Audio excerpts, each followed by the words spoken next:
우리에게 주시는 하나님의 말씀은 사도행전 4장 23절부터 37절 말씀입니다. 사도들이 노임에 그 동료에게 가서 제사장들과 장로들의 말을 다 알리니 그들이 듣고 한 마음으로 하나님께 소리를 높여 이르되 대주제여 천지와 바다와 그 가운데 만물을 지은 이시요 또 주의 종 우리 조상 다윗의 입을 통하여 성령으로 말씀하시기를 어찌하여 열방이 분노하며 족속들이 허사를 경영하였는고 세상의 군왕들이 나서며 관리들이 함께 모여 주와 그의 그리스도를 대적하도다 하신 이로소이다. 과연 헤롯과 본디오 빌라도는 이방인과 이스라엘 백성과 합세하여 하나님께서 기름 부으신 거룩한 종 예수를 거슬러 하나님의 권능과 뜻대로 이루려고 예정하신 그것을 행하려고 이 성에 모였나이다. 주여, 이제는 그들의 위협함을 굽어 보시옵고 또 종들로 하여금 담대히 하나님의 말씀을 전하게 하여 주시오며 손을 내밀어 병을 낫게 하시옵고 표적과 기사가 거룩한 종 예수의 이름으로 이루어지게 하옵소서 하더라. 빌기를 다음에 모인 곳이 진동하더니 우리가 다 성령이 충만하여 담대히 하나님의 말씀을 전하니라. 믿는 무리가 한 마음과 한 뜻이 되어 모든 물건을 서로 통용하고 자기 재물을 조금이라도 자기 것이라 하는 이가 하나도 없더라. 사도들이 큰 권능으로 주 예수의 부활을 증언하니 무리가 큰 은혜를 받아 그 중에 가난한 사람이 없으니 이는 밭과 집 있는 자는 팔아 그 판 것의 값을 가져다가 사도들의 발 앞에 두매 그들이 각 사람의 필요를 따라 나누어 줌이라. 그브로에서 난 레이족 사람이 있으니 이름은 요셉이라. 사도들이 일컬어 바나바라 번역하면 위로의 아들이라 하니 그가 밭이 있음에 팔아 그 값을 가지고 사도들의 발 앞에 두니라.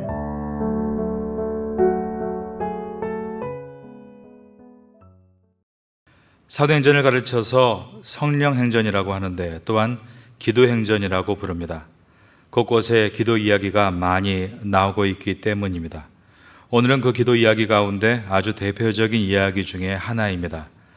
산헤드린에서 풀려난 베드로와 요한이 그것을 교회에 보고하니까 성도들은 박해가 이제 본격적으로 시작되고 있다는 것을 느끼게 되었습니다. 오늘 본문의 첫 절인 사도행전 4장 23절입니다. 사도들이 노임에 그 동료에게 가서 제사장들과 장로들의 말을 다 알리니 그래서 24절부터 여기에 대항할 수 있는 더욱 담대한 신앙을 얻기 위해 기도했습니다. 그들이 듣고 한 마음으로 하나님께 소리 높여 이르되 대주제여 천지와 바다와 그 가운데 만물을 지은 이시오. 박해가 오히려 교회를 단결시키는 결과를 낳은 것입니다. 여기서 한 마음으로 기도했다는 것은 나누이지 않는 마음으로 undivided faith라고 되어 있습니다.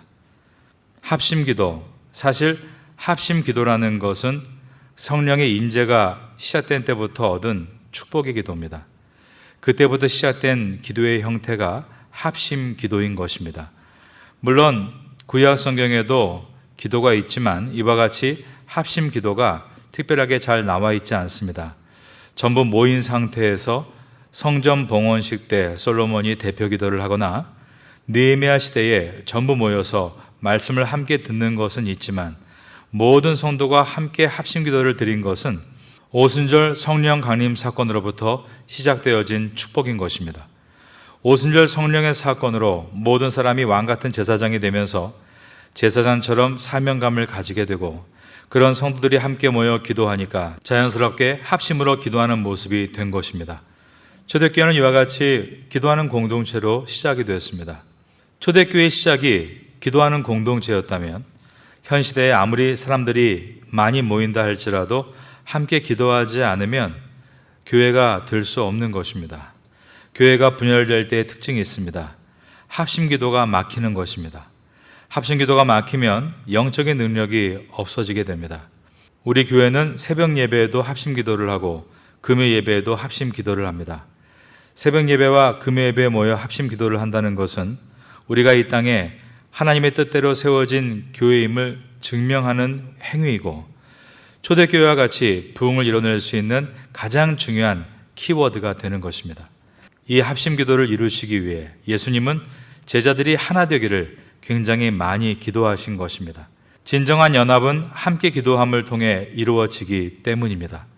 관계가 무너져 있다면, 팀워크가 무너져 있다면 여러분은 다시 모여 무엇보다 합심 기도를 회복해야 합니다. 그때 새롭게 일어날 것입니다. 진짜 좋은 교회는 분위기 좋은 교회가 아니라 합심 기도하는 교회인 줄로 믿습니다. 저는 우리 파타야 선교교회 모든 조직들이 모여 합심 기도하는 교회가 되기를 예수님의 이름으로 축원합니다. 교회학교 교사들이 함께 모여 합심 기도를 하게 되면 그 기도의 불이 교회학교 학생들에게도 자연스럽게 옮겨가게 될 것입니다. 구역장 모임이 계속 합심 기도에 힘을 내면 각 구역 예배도 합심 기도로 그 예배를 드리게 될 것입니다. 각 사역팀이 합심 기도로 팀워크가 모이면 놀라운 사역의 열매들을 보게 될 것입니다. 주일 성가대와 금요 찬양팀, 아이노스 찬양팀도 합심 기도하는 분위기가 되어 우리 파타야 선교교회의 예배 부흥에 쓰임받는 공동체가 되기를 축원합니다. 이처럼 초대교회는 합심 기도를 했고 두 번째로 소리 높여 기도했습니다. 24절에 그들이 듣고 한 마음으로 하나님께 소리 높여 이르되 They raised their voice라고 되어 있습니다. 한국 사람들이 잘하는 통성기도입니다. 이것이 얼마나 세계적으로 유명한가 하면 제가 호주에서 어떤 서양 목사님이 하는 얘기를 들었습니다. 호주에서 웨스턴들이 집회할 때 가끔 사회자가 이런 제안을 한다고 합니다. Let's pray Korean style. 그러면 사람들이 알아서 소리를 크게 내면서 기도를 한다는 것입니다. 그러면서 저에게 사진첩 하나를 꺼내 보여주셨는데 1970년대 한국에 방문해서 기도원에 가서 찍은 사진이었습니다. 그 기도원에서 코리안 스타일 기도를 배웠다는 것입니다. 우리가 생각할 때는 그냥 통성 기도인데 그분들은 그지 이 상표권이 한국에 있다고 하면서 자신이 코리안 스타일 기도를 배워서 하는 것이라고 자랑스러워했습니다. 그러나 사실 이 상표권은 한국 교회에 있지 않고 초대교회에 있는 것입니다.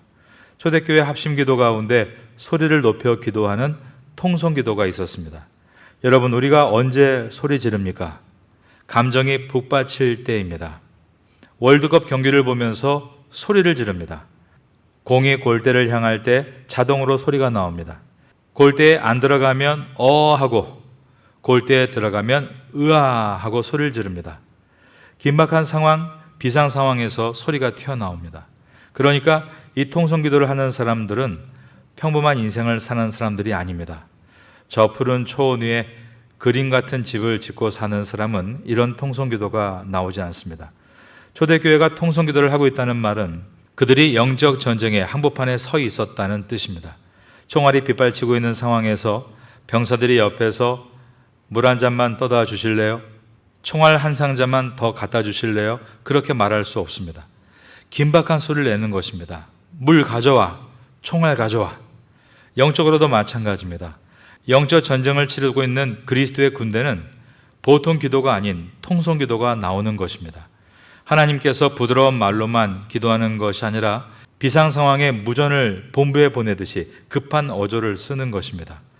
사탄의 공격이 절대 무너지지 않기 위해 하나님의 도움을 구하는 절박한 그리스도의 군사의 모습, 바로 이것이 통성 기도입니다.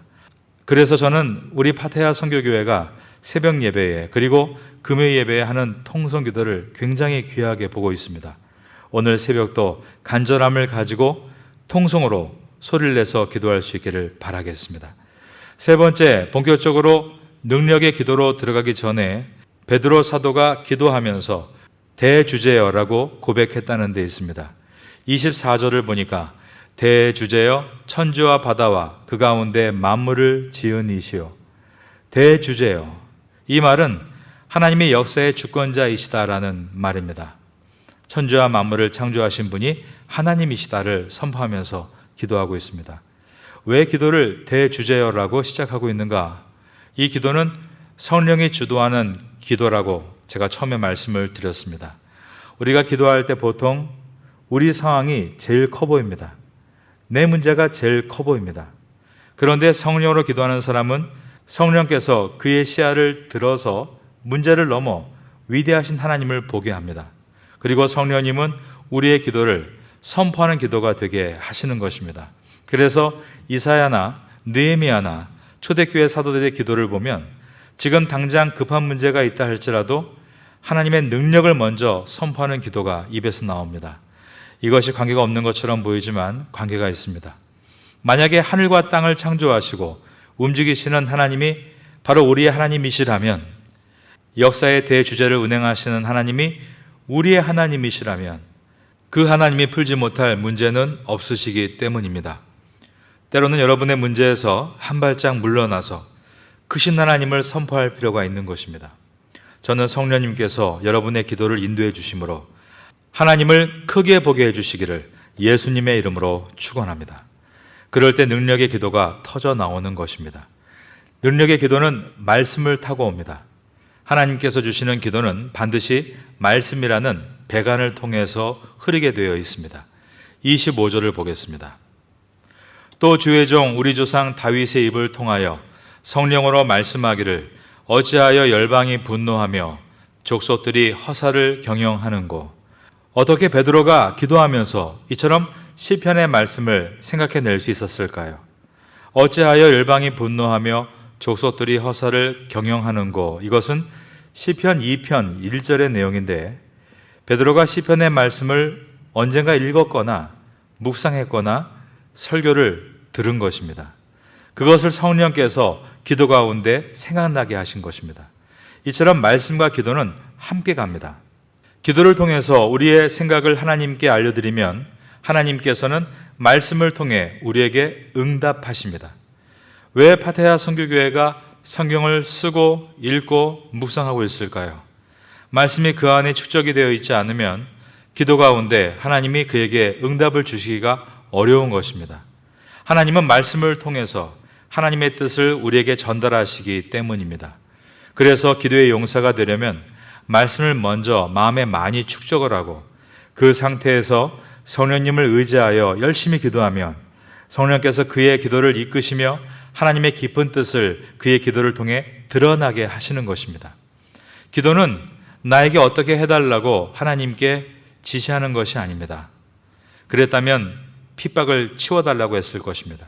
그러나 그들은 이 핍박을 치워달라고 기도하지 않고 이 모든 상황을 앞에 놓고 하나님께 영광을 올려드렸습니다. 그랬더니 하나님이 새로운 길을 보여주셨습니다. 어찌하여 열방이 분노하며 족속들이 허사를 경영하는고. 그리고 26절에 보니까 세상의 군왕들이 나서며 관리들이 함께 모여 주와 그의 그리스도를 대적하도다 하신 이로소이다. 여기서 세상 군왕들은 예수님을 십자가로 처형했던 로마 정부입니다. 관리들은 예수님을 죽이려고 공모했던 종교 지도자들이며 족속은 그들에게 선동돼서 예수님을 못 박으라고 외친 군중들입니다. 이들이 한 덩어리가 돼서 예수님을 죽이려고 모였는데 중요한 것은 이 자들에 대해서 하나님이 전혀 놀라지 않으셨다는 사실입니다. 사실 헤롯과 빌라도가 합세했다는 것은 있을 수 없는 연합입니다. 이것은 마치 2차 대전 때 히틀러와 스탈린이 연합하는 것처럼 있을 수 없는 연합을 한 것입니다. 바리새인과 사두개인들이 하나가 된 것도 있을 수 없는 연합입니다. 그런데 이처럼 모든 세력이 합세하는 것에 대해 하나님은 놀라지 않으셨다는 것입니다. 27절입니다. 과연 헤롯과 본디오 빌라도는 이방인과 이스라엘 백성과 합세하여 하나님께서 기름 부으신 거룩한 종 예수를 거슬러. 여기서 과연 헤롯과 빌라도, 이 말은 예측대로 하나님께서 말씀하신 대로입니다. 1000년 전에 다윗을 통해 예언하신 그 예언 그대로 세상의 권력들이 합심해서 비밀 음모를 꾸미고 있는 것 같지만 결국 하나님의 주권 안에 있을 뿐이다 라고 한 것입니다. 28절입니다. 하나님의 권능과 뜻대로 이루려고 예정하신 그것을 행하려고 이 성에 모였나이다. 그래서 성령과 말씀의 충만함으로 기도하는 사람은 이런 핍박의 상황에서 세상을 해석하는 것이 다릅니다. 왜 나는 이토록 운이 없어서 이런 핍박에 걸린 것일까? 라고 말하지 않는다는 것입니다. 인간적으로 내가 예수 믿는 것이 혜택이 많이 있었던 다윗 시대나 솔로몬 시대에 태어났으면 좋았을 텐데 왜 핍박받은 초대교회 시대에 태어나서 이 고생인가 이렇게 생각하지 않았다는 것입니다. 여러분이 인생에서 고통이 일어날 때, 하나님 때문에 고통을 받을 때 내가 왜 이런 고통을 받지 생각하지 말고 하나님께서 미리 계획하시고 미리 하신 약속의 말씀이 지금 이루어지고 있다는 것을 믿으시기 바랍니다. 1000년 전에 다윗이 예언한 상황이 지금 이루어지고 있다는 것을 초대교회 성도들은 성령의 감동을 통해 깨달았습니다. 여러분, 하나님 안에서 우연은 없습니다. 여러분 인생에서 하나님의 예언들이 지금도 이루어지고 있는 줄로 믿습니다. 우리를 파타야에 부르시고 이 지역에서 파타야 선교교회 성도로 부르신 하나님은 2000년 전 초대교회의 부흥의 역사를 이곳 동남아에 일으키시기 위해 우리를 부르신 것입니다. 그 하나님의 예언이 나의 삶 가운데서 우리 교회 가운데서 일어나고 있다는 것을 알 때 성경이 얼마나 재미있어지는지 모릅니다. 말씀이 내 삶의 현실이 되기 때문입니다. 그런 경험 없으십니까? 새벽 기도회 때 말씀을 듣고 묵상을 했는데 그날 그 말씀이 삶에 이루어지는 것입니다. 하나님의 사람에게는 인생의 우연이 없습니다. 말씀대로 이루어져 가는 인생입니다. 그러므로 지금 고통스러우시더라도 마지막은 반드시 좋은 열매를 얻을 것을 믿음으로 두려워하지 마십시오. 초대교회 성도들은 그것을 알고 있었습니다. 지금 핍박받고 있지만 저 로마가 언젠가는 복음화 될 것이라는 것을 그들은 믿고 있었던 것입니다. 나라에 임하옵소서. 하나님의 나라가 로마에 임할 것을 믿으며 그들은 로마 교회를 세우고 고린도 교회를 세우고 데살로니가 교회를 세우며 나아갔던 것입니다. 여러분도 그래야 하는 줄로 믿습니다. 사도 베드로는 하나님의 권세를 의지해서 매우 엄청난 기도를 합니다. 29절과 30절입니다.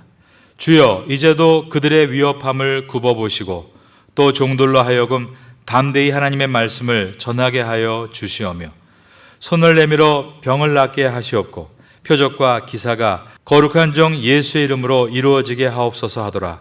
주여, 이제도 그들의 위협함을 굽어보시옵고. 초대교회 교인들은 자신들을 핍박하는 이들이 바로 예수님을 핍박했던 자들인 것을 알고 있었습니다. 그러니까 자신들이 겪을 고난이 주님의 고난과 같을 것을 알고 있었던 것입니다. 그런데 그것을 생각하면서 너무나 영광스러워했다는 것입니다. 여러분, 고난도 영광입니다. 우리 기독교에서는 중요한 예식들이 있습니다. 성례전이라고 하는데 세례 예식과 성찬 예식입니다. 그러나 이것 외에 제3의 성례전이라 불리는 것이 있습니다. 바로 예수님의 고난에 참여하는 것입니다. 그러나 이 고난이 아무에게나 임하는 영광은 아닙니다. 그러므로 그들은 고난을 당할 때 움츠러들지 않고 오히려 영광스러워했던 것입니다. 자랑스럽게 생각했습니다. 전쟁터에 파병되는 자신을 자랑스러워했지 전쟁터에서 누락되는 것을 기뻐하지 않았다는 것입니다. 굽어보시옵고 위협을 치워달라 말하지 않고 굽어봐 달라는 말은 무슨 말입니까? 이 치열한 영적 전쟁터의 총사령관이신 주님이 우리를 보시고 지원해 주십시오라는 뜻입니다. 이 상황을 보시고 하늘에서 우리를 위해 작전을 지시해 주시고 지원 사격을 해 주십시오.